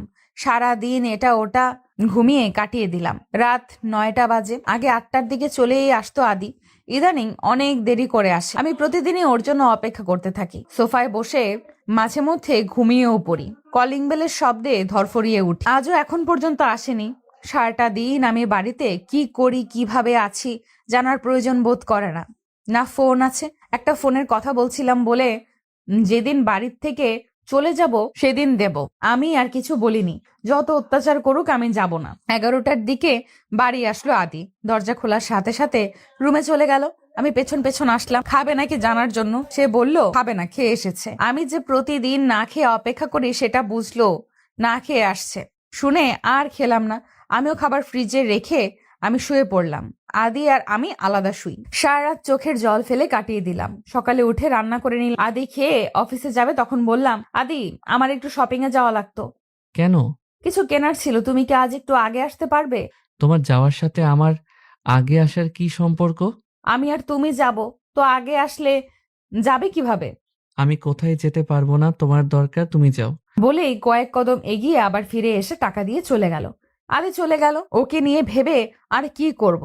ওর কাছে তো এখন আমি কিছুই না। কষ্ট পেয়ে কোনো লাভ নেই, এর কারণ জানতে হবে। কথাগুলো ভেবে রুমে এসে রেডি হয়ে নিলাম। আদির পরপর আমি বেরিয়ে পড়লাম। 2 ঘন্টা লাগলো। বাড়ি এসে আমি তো অবাক, কারণ দরজা ফাঁক করা। আমি তো দরজায় তালা দিয়ে গেছিলাম। ভাবতে ভাবতে ভেতরে ঢুকে দেখি আদি ডাইনিং রুমে মাথা নিচু করে বসে আছে। কেমন জানি চিন্তিত দেখাচ্ছে, পুরো ফর্সা, মুখ লাল হয়ে আছে। চিন্তায় পড়ে গেলাম আমি। তাড়াতাড়ি আদির পাশে গিয়ে দাঁড়ালাম। আদি, কি হয়েছে তোমার? এমন দেখাচ্ছে কেন? আর এই সময় তুমি বাড়িতে কেন? অফিসে যাবে না? এত সময় লাগে কেন? আদি আমার দিকে তাকিয়ে। আমি তো ভয় পেয়ে গেলাম, চোখগুলো লাল দেখাচ্ছে। কি হয়েছে আদি তোমার? আব্বুর অ্যাক্সিডেন্ট হয়েছে। বলেই বাচ্চাদের মতো পাগলামি করতে লাগলো। এর জন্যই চলে এসেছে। আমি কি বলে সান্ত্বনা দেব বুঝতে পারছি না। আমি আদির পাশে বসলাম। আমি কিছু বলতে যাব তার আগেই আদি আমাকে ঘুরে জড়িয়ে ধরে বাচ্চাদের মতো কাঁদতে লাগলো। আমার আব্বু ছাড়া আর কেউ নেই মেঘনা। আব্বুর যদি কিছু হয়ে যায় আমি বাঁচতে পারবো না। আব্বুকে কত বলি এখানে চলে এসো, সে রাজি হয় না। এখন আমি কি করব? আমার কিছু ভালো লাগছে না, নিজেকে অনেক অসহায় লাগছে। আদি নানা কথা বলে যাচ্ছে। এমন কথা শুনে ও হিতাহিত জ্ঞান হারিয়ে ফেলেছি। এখন ওর এখানে যাওয়া উচিত, কিন্তু ও বুঝছে না। আমি অনেক চেষ্টা করে ওকে নিজের থেকে ছাড়িয়ে দাঁড়ালাম। বাবা চট্টগ্রাম থাকে, আমাদের এখন সেখানেই যাওয়া উচিত। সবকিছু গুছিয়ে আদিও নিজেকে অনেকটা স্বাভাবিক করেছে। দুজনে বেরিয়ে পড়লাম। হসপিটালে বসে আছি। আধা ঘন্টা হলো এখানে এসেছি। আদি তো এটা ওটা এনে দিচ্ছে। বাবার অবস্থা একটু খারাপ বেশি, বয়স্ক মানুষ, এর জন্য প্রবলেম বেশি হয়েছে। অপারেশন করে ডাক্তার জানালো এখন ভালো, কিন্তু অতটাও না। 10টার দিকে আদি আমাকে একটা বাসায় নিয়ে এলো। আমরা সোজা হসপিটালে গিয়েছিলাম। রাতের অন্ধকারে কিছুই বুঝলাম না কোথায় আছি। ভেতরে ঢুকে হা করে তাকিয়ে আছি। এত সুন্দর সাজানো গোছানো বাড়িটা, ওয়াও! চারপাশে তাকিয়ে দেখছি আদির পেছনে পেছনে একটা রুমে এলাম। ভেতরে আদির একটা বড় ছবি দেখেই বুঝলাম এটা আদির রুম। তাহলে এটা আদিদের বাড়ি। আদি এসেই ফ্রেশ হয়ে নিল, আমিও ওর পরে ফ্রেশ হলাম। এখন খিদে পেয়েছে, সারাদিন আর কিছু খাওয়া হয়নি। আদিকে দেখলাম চোখ বুজে শুয়ে আছে। ও তো কিছু খায়নি, নিশ্চয়ই খিদে লেগেছে। আমি বেরিয়ে রান্নাঘর খুঁজতে লাগলাম, আর পেয়েও গেলাম। কি রাঁধবো ভাবতে ভাবতে রুটি আর ডিম ভাজলাম তাড়াতাড়ির জন্য। রুমে নিয়ে এলাম খাবার। আদির মনের অবস্থা ভালো নেই। খাবার রুমে নিয়ে এলাম। আদির চোখ তো বন্ধ, ঘুমিয়ে পড়ছো নাকি? আদি, আদি ওঠো, খেয়ে নাও শরীরের ধাক্কা দিয়ে। আদি চোখ মেলে তাকালো, কিন্তু কিছু খাবে না বলছে। আমি বারবার বলছি, সে খাবে না। জোর করে উঠে বসালাম, তারপর মুখে খাবার ঢুকিয়ে দিলাম। অনেক জোরাজোরি করতে হয়েছে আমাকে, কিন্তু আমি হার মানিনি। বেশি খাওয়াতে না পারলেও অল্প খেয়েছে। আমিও খেয়ে দিয়ে সব গুছিয়ে রাখলাম। আদি তো ওর পাশে আমাকে শুতে দেবে না। এখন শুভ কোথায়? আমি তো এখানে কিছু চিনিও না। নিচে শোয়ার জন্য বিছানা করতে লাগলাম। হঠাৎ আদি আমাকে আটকে বলল ওর সাথে শুতে। কিছু বুঝলাম না, কিন্তু মন থেকে অনেক খুশি হয়েছি। আদিকে আমাকে মেনে নিচ্ছে, তাহলে হয়তো, নইলে ওর সাথে শুতে বলতো না। দাঁড়িয়ে দাঁড়িয়ে কথাগুলো ভাবছিলাম। সব উঠিয়ে উপরে শুতে গেলাম। আমার সব আশায় জল ঢেলে আদি মাঝখানে একটা কোল বালিশ রেখে অন্যদিকে ঘুরে শুয়ে পড়লো। আমি আর কি করব, আমিও শুয়ে পড়লাম। মাঝরাতে হঠাৎ মনে হচ্ছে কেউ আমার কপালে নরম কিছু দিচ্ছে, কারো কান্নার আওয়াজ, কিছু বলছে। আমার তো ভয় করছে। ঘুমের রেশটা ভালো করে কমে এলো। এখন কথা ভালো করে বুঝতে পারছি, এটা তো আদির কণ্ঠ। এত রাতে আদি কি বলছে? আদি অনেক কিছু বলছে। ওর চোখে পানি আমার হাতেও পড়ছে। এতে না তাকিয়েও বুঝতে পারছি ও কান্না করছে। এত কিসের কষ্ট ওর? আর বলছে আমাকে নাকি ভালোবাসে, কিন্তু ভালোবাসলে আবার কিন্তু কেন? কিছু গড়বড় আছে, আমাকে সেটাই জানতে হবে। কেন নিজের সাথে আমাকে কষ্ট দিচ্ছে? কথাগুলো ভাবতে ভাবতে কখন ঘুমিয়ে পড়েছি বুঝতে পারিনি। সকালে ঘুম থেকে উঠে নড়তে পারছি না। কেউ আমাকে আষ্টে পৃষ্ঠে বেঁধে রেখেছে। কানে কারো হার্টবিটের শব্দও আসছে। কিছু বুঝতে পারছি না কি হচ্ছে। আস্তে আস্তে চোখ মেলে তাকালাম। এ তো আদি আমাকে একদম নিজের সাথে জড়িয়ে রেখেছে। বিয়ের প্রথম দিন, আর আজ এভাবে ঘুম থেকে উঠে আদিকে এত কাছে দেখে অনেক ভালো লাগছে। এখন আর আমার চিন্তা নেই। আদি যে আমাকে ভালোবাসে সেটা আমি জেনেও গেছি। ও আমাকে কষ্ট দেওয়ার জন্য স্বীকার করেন। কত নিষ্পাপ লাগছে দেখতে। একেবারে বাচ্চাদের মতো করে জড়িয়ে আছে। মনে হয় ছেড়ে দিলেই পালিয়ে যাব। আমি ওর মুখে হাত দিয়ে কাছ থেকে দেখছি। কি মনে করে জানো, ওর গালে একটা চুমু দিয়ে বসলাম। ও জেগে গেলে বা আর কখনো সুযোগ পাবো নাকি, তাই মনের ইচ্ছা পূরণ করে নিলাম। হঠাৎ আদি নড়ে উঠলো। আমি সঙ্গে সঙ্গে চোখ বুজে ফেললাম। ও হয়তো ভাবছে আমি ঘুমিয়ে আছি। আমাকে সাবধানে নিজের থেকে সরিয়ে উঠে গেল। আমি চোখ ফাঁক করে সব দেখছি, কিন্তু কিচ্ছু বলিনি। আগে আমার জানতে হবে এমন করার কারণ, তারপর সব। এখানে এসেছি 3 দিন হলো। আজ বাবাকেও বাড়ি নিয়ে আসা হয়েছে। এখন অনেকটা সুস্থ। আমাকে প্রথমে চিনেনি, পরে আদি সব বলেছে। অবাক করার বিষয়, উনি একটুও রাগ করেনি। এতদিন হলো তাকে না জানি বিয়ে করেছে, সে কিচ্ছু বলল না। আমি তো ভেবেছি সে হয়তো সব জানে, কিন্তু এখন বুঝলাম কিচ্ছু জানতো না। আদি বিয়ের আগে বলেছিল বাবাকে সব জানিয়েছে, কিন্তু সেটা মিথ্যা ছিল। বাবাকে সকালের নাস্তা খাইয়ে বাড়িটা ঘুরে দেখতে ইচ্ছে হলো। 3 দিন হলো এসেছি, বাড়িটা ঘুরে দেখা হয়নি। হসপিটালে যেতে হয়েছে, বাড়িতে সময়ই কাটাইনি। সবার আগে ছাদে চলে গেলাম। ছাদটা অনেক সুন্দর, নানা রকম ফুল দিয়ে ভরা একটা দোলনাও আছে। আমি গিয়ে দোলনায় বসলাম। অনেক সুন্দর তো। এগুলো করেছে কে? আদি কি ফুল পছন্দ করে নাকি বাগানেও ফুল, ছাদেও ফুল? আদির পছন্দ মনে হয়, কিন্তু ও যে বলেছিল ও ফুল বেশি পছন্দ করে না, তাহলে এত ফুল গাছে কেন বুনে রেখেছে? চিন্তায় পড়ে গেলাম, কিন্তু কিছুই মাথায় আসছে না। ছাদ থেকে নেমে চোখ পড়লো আদির পাশের রুমে। এই রুমটায় একবারও যাওয়া হয় নাই। একবার রুমে আসি, ঘরের দিকে যেতে লাগলাম। দরজা খুলে ঢুকে গেলাম। অন্ধকার রুমটা। লাইট অন করব এমন সময় ঝড়ের গতিতে কেউ হ্যাচকা টান দিয়ে রুমের বাইরে নিয়ে এলো। আমি তো কিছুই বুঝতে পারলাম না কি হলো। আদি আমাকে রুমে এনে ঠাস করে মেঝেতে ফেলে দিল। পড়ে গিয়ে মাথায় একটু ব্যথাও পেলাম। অবাক হয়ে আদের দিকে তাকিয়ে আছি। তোর সাহস কি করে হলো ওই রুমে ঢোকার? আমি কিচ্ছু বুঝতে পারছি না, এত রাগার কি আছে? সামান্য একটা রুমে গিয়েছি বলে। কি হলো, কথা বলছিস না কেন? আর যদি ওই রুমে যেতে দেখি, সেই দিনই চলে যাবি এই বাড়ি ছেড়ে। এমনিতেও আর বেশি দিন থাকতে পারবি না, কারণ খুব শিগগিরই ডিভোর্স পেপার আমার হাতে চলে আসবে। ডিভোর্সের কথা শুনে তো আমি আটকে উঠলাম। আদি আমাকে ডিভোর্স দেবে?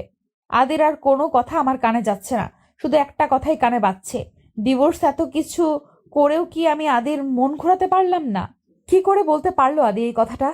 এইভাবেই নিচে কিছুক্ষণ বসে রইলাম, কিন্তু বসে থেকেই কি হবে? কেউ কি আসবে দেখতে? না। তাই নিজেই কষ্ট করে উঠে দাঁড়ালাম। ওইদিকে বাবার খাওয়ারও টাইম হয়ে যাচ্ছে। আদিকে আর দেখলাম না, কোথায়ও কথাগুলো বলে বেরিয়ে গেছে। আমিও আর কিছু ভাববো না, অনেক ভেবেছি। এই হয়তো সব ঠিক হয়ে যাবে। না, কিছু ঠিক হবে না। আর হয়ওনি। 4 মাসের উপরে হয়ে গেছে আদির মধ্যে আমি কোনো পরিবর্তন দেখিনি। এই কয়েকদিন একটু বিশ্বাস ছিল আমাকে ভালোবাসে, কিন্তু তাও মিথ্যা হয়ে গেল। ভালোবাসলে ডিভোর্সের কথা বলতে পারতো না। বাড়ির সবার কথা অনেক মনে পড়ছে, অনেক। একটা ফোনও নেই যে একটু কথা বলবো। বাথরুমে গিয়ে ফ্রেশ হয়ে এলাম। আয়নার সামনে দাঁড়িয়ে আছি, কপালে কেটে গেছে। কিছু সময় দেখে বাদ দিলাম। রান্না করতে গেলাম। রান্না শেষ করে বাবার রুমে খাবার নিয়ে গেলাম। বাবা চোখ বুজেছিল। আমার যাওয়ার সাথে সাথে চোখ খুলে তাকালো। কিরে, সকালে পর আর এলি না যে? আসলে এই তোর মাথায় কি হয়েছে রে? দেখি এদিকে আয় তো। ও কিছু না বাবা, এমনি। আমার থেকে কিছু লুকাবি না, আমি তোকে ছেলের বউ না মেয়ে ভাবি, তাই বাবার কাছে বলবি না? মিথ্যে কোথায় বললাম? তাহলে বল কি হয়েছে, ব্যথা পেলি কিভাবে? কি করে সত্যি কথা বলবো? না, সত্যিটা বলা যাবে না। বেখেয়ালি হয়ে পড়ে গিয়েছিলাম। একটু দেখে চলবি তো, কি হয়েছে দেখছিস? অনুটাও এমন ছিল, একটু অসাবধানে চলাফেরা করতে খালি। আর বললাম না কিছু। আমি চিন্তায় পড়ে গেলাম। আবার অনুটাকে বাবার দিকে তাকিয়ে দেখি চোখ দিয়ে পানি পড়ছে।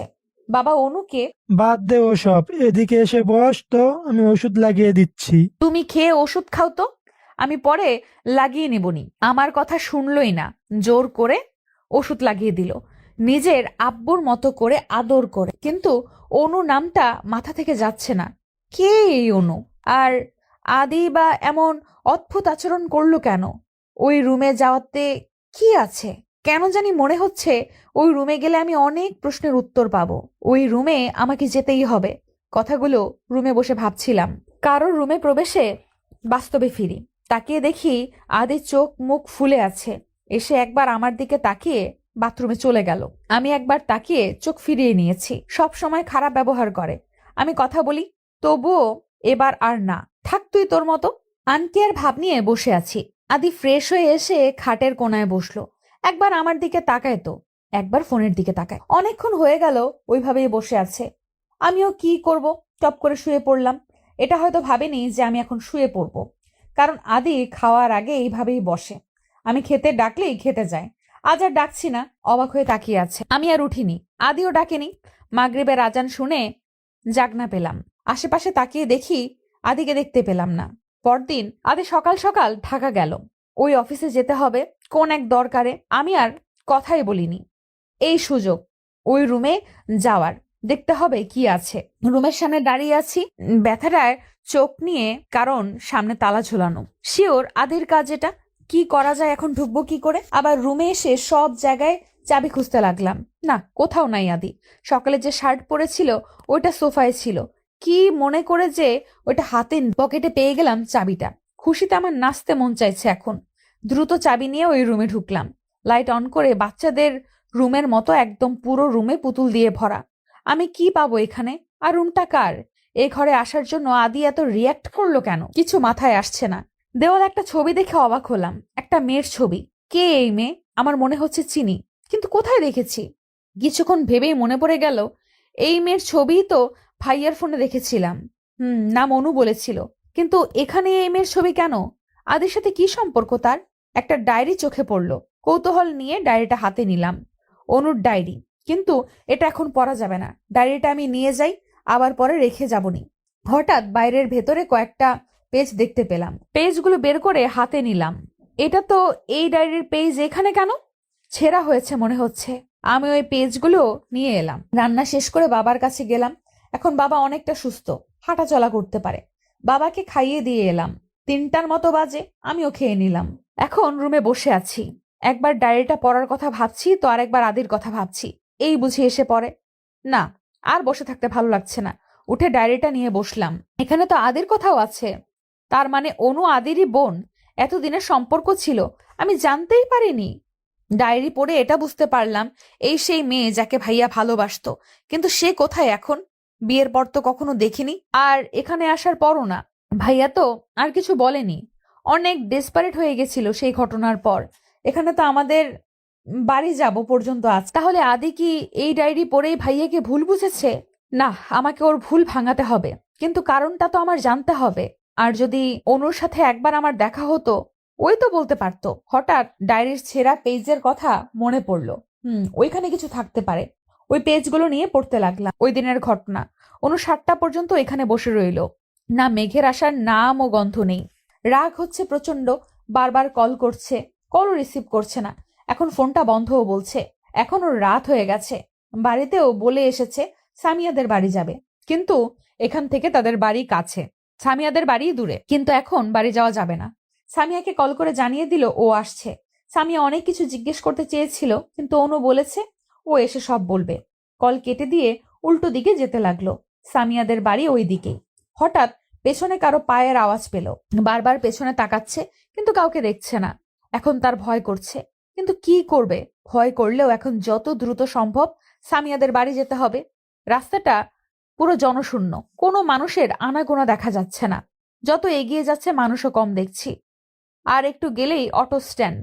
ওখানে যেতে পারলে আর চিন্তা নেই, একেবারে সামিয়াদের বাড়ি। ভয় ভয়ে এগিয়ে যাচ্ছে। হঠাৎ কেউ পেছন থেকে তার মুখ চেপে ধরলো। অনুর চোখ বেঁধে দিল। সে তো ছুটার জন্য ছটফট করছে, কিন্তু ছুটতে পারছে না। অন্য কিছু দেখতেও পারছে না, কারণ তার চোখ বাঁধা। তারা তাকে মনে হয় গাড়িতে উঠিয়েছে। কিছু ছেলেদের কণ্ঠ শুনল, তারা বাজে কথা বলছে। এখনো বুঝতে পারছি এরা খারাপ লোক। ওর সাথে কি খারাপ কিছু করবে? অনু নিজেকে বাঁচাবে কিভাবে? ভয়ে তার হাত পা ঠান্ডা হয়ে যাচ্ছে। নড়াচড়া করছে, চিৎকার করতে চাইছে, কিন্তু তার হাত মুখ চোখ সব বাঁধা। কি করবে? শেষ রক্ষা আর করতে পারিনি। নিজেকেও সেদিন ওই লোকগুলো অনু সব শেষ করে দিয়েছিল। এইটুকু পড়ে আর পড়ার মতো অবস্থা নেই। আমার চোখ দিয়ে অঝরে পানি পড়ে যাচ্ছে। এমন খারাপ কিছু আছে কল্পনাও করিনি, আর পড়িনি। ডায়েরি সামনে নিয়েই ভাবছি সেদিন ভাইয়া কেন যায়নি। সেদিন মেঘ খুশি মনে বাড়ি থেকে বেরিয়ে যায়, বাড়িতে সবাইকে সব জানিয়ে। সবাই ফ্রি ছিলাম বলে ভাইয়া তার ভালোবাসার কথা জানিয়ে দেয়। সেদিন আমি আর মা তো সেই খুশি, ভাইয়াও খুশি মনেই হয়। কিন্তু অপেক্ষা করতে করতে রাত 10টা বেজে যায়, কিন্তু তার কোনো খবর নেই। ফোন দিলেও ধরে না। সারা রাত পার হয়ে যায়, কোনো খবর আসে না। সবাই চিন্তায় পড়ে যায়। 5টার দিকে একটা ফোন আসে, সেটা ভাইয়ার নাম্বার দেখেই আমি, মা, আব্বু খুশি হয়ে ফোন রিসিভ করি, সাথে রেগেও যাই। সারা রাত কেন যোগাযোগ করলো না? কিন্তু এমন একটা খবর শুনে পায়ের নিচ থেকে আমাদের মাটি সরে যায়। ভাইয়ার অ্যাক্সিডেন্ট হয়েছে। ভাইয়ার অবস্থা অনেক খারাপ। মাথায় প্রচুর আঘাত পাওয়াতে 1 মাস অসুস্থ থাকে। যখন জ্ঞান ফিরে শুধু একটা নাম বারবার বলে, অনু। হঠাৎ কেউ আমাকে টেনে দাঁড় করিয়ে গালের সজোরে থাপ্পড় বসিয়ে দেয়। আমি ছিটকে পড়ে আগের ব্যথা পাওয়ার জায়গায় আবার ব্যথা পেয়ে আহ করে উঠি। উপরে তাকিয়ে দেখি আদি অগ্নি দৃষ্টিতে তাকিয়ে আছে। তুই কাজটা ঠিক করিসনি। আমি তোকে বলেছিলাম ওই ঘরে না যেতে, তুই শুনিসনি। তোকে বলেছিলাম যেদিন সব জানবি সেদিন এই বাড়িতে তোর জায়গা হবে না। এখন তুই তো সব জেনেই গেলি, আজই তোকে বাড়ি থেকে চলে যেতে হবে। আদি কি বলছো এসব? দেখো, তুমি সবটা জানো না, আমার কথা শোনো প্লিজ। আমি কিছু জানতে বা শুনতেও চাই না। তুই যে এখন আমাকে মিথ্যা বুঝিয়ে বলবি তোর ভাইয়ের কোনো দোষ নেই, আমি সেটা কিছুতেই বিশ্বাস করব না। উঠতে গিয়ে আমি কেন বানানি কথা বলবো? আদি, আমি তোমার ভুলটা ভাঙাবো, আমার কথাটা তো শোনো। আদি আমাকে টেনে ওঠায়। কোনো মিথ্যে কথা শুনতে চাই না। তোর ভাইয়ের জন্য আজ আমার আদরের বোনটা নেই। তোর ভাই আমার বোনকে ঠকিয়েছে, মিথ্যা আশ্বাস দিয়ে নষ্ট করে দিয়েছে, যার জন্য সুইসাইড করতে হয়েছে। যার গায়ে কোনোদিন ফুলের টোকাও লাগতে দেই নাই, তাকে কষ্ট দিয়েছে। কোনোদিন আমি তোদের ক্ষমা করব না। আমার পুরো পরিবার শেষ হয়ে গেছে তোদের জন্য। আমার মাও চলে গেছে মেয়ের শোকে। এই জন্যই তো তোকে পালিয়ে নিয়ে এসে বিয়ে করেছি। তোর পরিবারের সবাই আমাকে মেনে নেবে বলেছিল। আমি তাদের সাথে খারাপ ব্যবহার করি, যার জন্য মেনে নেয়নি। আমার পরিবারের সব শেষ। এখন তোর পরিবারে কেউ ভালো নেই, কেউ না। সবাই চিন্তা তোর বাবা হসপিটালে ভর্তি আছে। আমি আর শুনতে পারছি না। এত কিছু করেছে আদি, আর আমি কিছু বুঝতে পারলাম না। যেখানে আমার ভাইয়ের কোনো দোষই নেই তার জন্য এত কিছু। মানছি ওনার সাথে খারাপ হয়েছে, তাই বলে না জেনে আমাদের সাথে। আদি, তুমি অনেক বড় ভুল করছো। যে দোষ আমার ভাই করেইনি তার জন্য তুমি এত কিছু করলে। তোমার সবকিছু জানা দরকার। তোর মিথ্যে কথাই ভুলবো না আমি। কোনো ভুল করিনি, ডায়েরি পড়ে সব জানতে পেরেছি। তুমি তোর আর কোনো কথা শুনতে চাই না। ডিভোর্স পেপার আর 1 সপ্তাহ পর আসবো ভেবেছিলাম, সেই দিনই তোকে কিন্তু না, আজই তোর চলে যেতে হবে। আদি, আমার কথা শোনো, তুমি ভুল করছো। আমি কোনো ভুল করছি না, চলো। বলেই আমাকে টেনে নিয়ে যেতে লাগলো। আমি বারবার আমার কথা শুনতে বলছি, কিন্তু আদি কোনো কথাই শুনছে না। আমাকে ভুল ভাঙানোর কোনো সুযোগই দিচ্ছে না। নিজেকে এত অসহায় লাগছে বলে বোঝাতে পারবো না। আমাদের চেঁচামেচির শব্দ বাবার কানেও চলে গেছে, ওইখান থেকেই ডেকে যাচ্ছে। আমিও বাবাকে ডাকছি, সে আসলে হয়তো আদি ছাড়বে। কিন্তু আদি আর কিছু না, দরজার কাছে এনে আমাকে বের করে দিল। আদি প্লিজ, এমন করো না। সন্ধ্যা হয়ে গেছে, আমি এখন কোথায় যাব বলো? প্লিজ আমার কথা ভালোভাবে শোনো। তারপরও যদি তোমার বিশ্বাস না হয়, কাল আমি নিজেই চলে যাব, কিন্তু আজকে না, প্লিজ। না, কিছু শুনবো না, চলে যা তুই, যেখানে খুশি। বলেই আদি দরজা আটকে দিল। কোথায় যাব, কি করব, কিছু বুঝে উঠছি না। ওইখানেই বসে পড়লাম। চিৎকার করে বলতে ইচ্ছে করছে, কেন আদি, কেন তুমি আমার কথা শুনলে না? কেন যে দোষ আমরা করিনি সেই জন্য শাস্তি পাচ্ছি? একবার যদি আদি আমার কথাগুলো শুনতো, ওর ভুল ভাঙতে পারতো। কিছুক্ষণ বসে রইলাম এই ভেবে আদি হয়তো আসবে। এই রাতে আমি কোথায় যাব, কি করব ভেবে 10 মিনিটের মতো হয়ে গেল, তার কোনো খবর নাই। এদিকে আদিরও আমায় তাড়িয়ে ভালো লাগছে না। সামনে যতই বলুক, মন থেকে তো সেও ভালোবাসে, কিন্তু বোনের জন্য তা মানে না। এখন বোনকে নিয়ে টেনশন হচ্ছে, আবার বোনের কথা ভেবে নিজেকে শক্ত করছে। রুমে বসে ভাবছে ওর কথাগুলো। বাবা এলো হঠাৎ, তাকে জিজ্ঞেস করলো কি হয়েছে। প্রথম থেকে সব বলল বাবাকে। সিসি, তুই এমন কাজ করবি আমি ভাবতে পারিনি। যদিও এই ছেলেটার দোষ, কিন্তু তাই বলে মেয়েটাকে কষ্ট দিয়ে তোর কি লাভ হলো? মেঘনার কি দোষ সেখানে একজন অন্যজনের সাথে? তুই এগুলো কিভাবে করলি? তাহলে তোর আর ওর মধ্যে পার্থক্য কি রইলো? বাবা আদিকে অনেক বকে চলে গেল। কথাগুলো আমার কানে বাজছে। সত্যি কি আমি ভুল করছি? না, আমি কেন ভুল করব? ওদের জন্য আজ আমার আদরের বোন নেই। কিন্তু যতই বলি মেঘনাকে তো আমি ভালোবাসি। এই সময় ও কোথায় যাবে? মাথা নিচু করে কথাগুলো ভাবছিল আদি। হঠাৎ ডায়েরিটা চোখে পড়ল। ডায়েরিটা হাতে নিল। এখান থেকে তো জেনেছিল। হঠাৎ কয়েকটা পেজ হাতে এসে পড়ল। এগুলো তো পড়া হয়নি আদির। পেজগুলো পড়তে লাগলো আর চমকে উঠল। ও কত বড় ভুল করেছে এখন বুঝতে পারছে। 5 বছর পর। মাম্মা, মাম্মা, আপু কোথায়? আপু তো অফিসে। আজ তো আমার জন্মদিন। আপুকে অফিসে যেতে মানা করেছিলাম না। জরুরি কাজে গেছে। আম্মু তুমি যাও রুমে, একটু পরেই এসে যাবে। আরশি রেগে চলে গেল। এতক্ষণ কথা বলছিল আরশি আর আমি। আরশির 4 বছর, আদি আর মেয়ে আরশি। আপনারা হয়তো ভাবছেন আমাদের মিল হলো কিভাবে। সেদিন আদি অনেক খুঁজেও আর আমাকে পায় না। নিজের ভুল বুঝতে পারে আদি। ভালো করে না জেনে কত বড় অপরাধ করেছে। পরদিন বাড়ি যায় আর সেখানেই পায়। সবার কাছে ক্ষমা চায় নিজের ভুলের জন্য। সবাই ক্ষমা করলেও আমি ফিরেও তাকাইনি। সবাই অনেক বুঝিয়ে শুনিয়েও আমাকে রাজি করাতে পারে না। 1 মাস আমি আর আদির কাছে আসি না। আদি অনেক ক্ষমা চায় নিজের এমন ভুল আর কখনো করবে না বলে। অবশেষে আমি মেনে নেই আদিকে। সে জানতো আদি ফিরে আসবে। আদি তার করা ভুলের জন্য নিজের ভালোবাসার মানুষকে বেশি দিন ফিরিয়ে দিতে পারবো না। কারণ আমি সত্যিই ভালোবেসেছিলাম আর এখনো বাসি, তাই ফিরে এসেছি। কিন্তু এমনি না, সবাই মিলে আবারও বিয়ে দেওয়া হয়। আদি ভয়ে ভয়ে রুমে ঢুকছে, কারণ সে জানে তার মেয়ে এখন রেগে ফায়ার হয়ে আছে। দরজার কাছে গিয়ে উকি দিয়ে দেখে রেগে বসে আছে। আদি মেয়ের সামনে গিয়েই কানে হাত দিয়ে, সরি, এই কানে ধরছি। আদির কানে হাত দিয়ে আরশি একবার তাকিয়ে রাগী ভাবে অন্যদিকে ঘুরে গেল। কি হলো, আমার আম্মুটার কি আমার সাথে কথা বলবে না? সরি বললাম তো, অনেক দরকার ছিল, নয় কি আমি যেতাম। তোমার কোনো কথা শুনবো না আমি। আচ্ছা, তাহলে আমি এই গিফটটা নিয়ে চলে যাই। কেউ তো আমাকে ভালোই বাসে না। গিফটটা আর কাকে দেব? আদি চলে যেতে নিলে আরশি দৌড়ে এসে গিফট চাইতে লাগলো। আদি জানতো গিফটের কথা বললে এনার রাগ ভাঙবে। আমাদের বাড়ি থেকে সবাই আসে। ভালো করেই কেটে যায় অনুষ্ঠানটা। রাতে আরশি ঘুমিয়ে পড়েছে। আমি জানলা দিয়ে বাইরে তাকিয়ে আছি। হঠাৎ পেছন থেকে কেউ জড়িয়ে ধরলো। আমি জানি এটা কে, আমি ওভাবেই রইলাম। তুমি কি আমাকে এখনো মন থেকে ক্ষমা করতে পারো নাই মেঘনা? হঠাৎ এই কথা? জানি না, কেন জানি মনে হলো কথাটা সত্যি করে বলবে। ভালোবাসি তোমায় সেই আগের মতোই, কিন্তু ওই মুহূর্তের কথা মনে পড়লেই। প্লিজ মনে করো না ওইসব। আদি আমাকে ওর দিকে ঘুরিয়ে কপালে একটা চুমু দিল। সমাপ্ত। প্রতিদিন ভালোবাসার নতুন নতুন গল্প পেতে চ্যানেলটি সাবস্ক্রাইব করে পাশে থাকা বেল বাটনে ক্লিক করুন।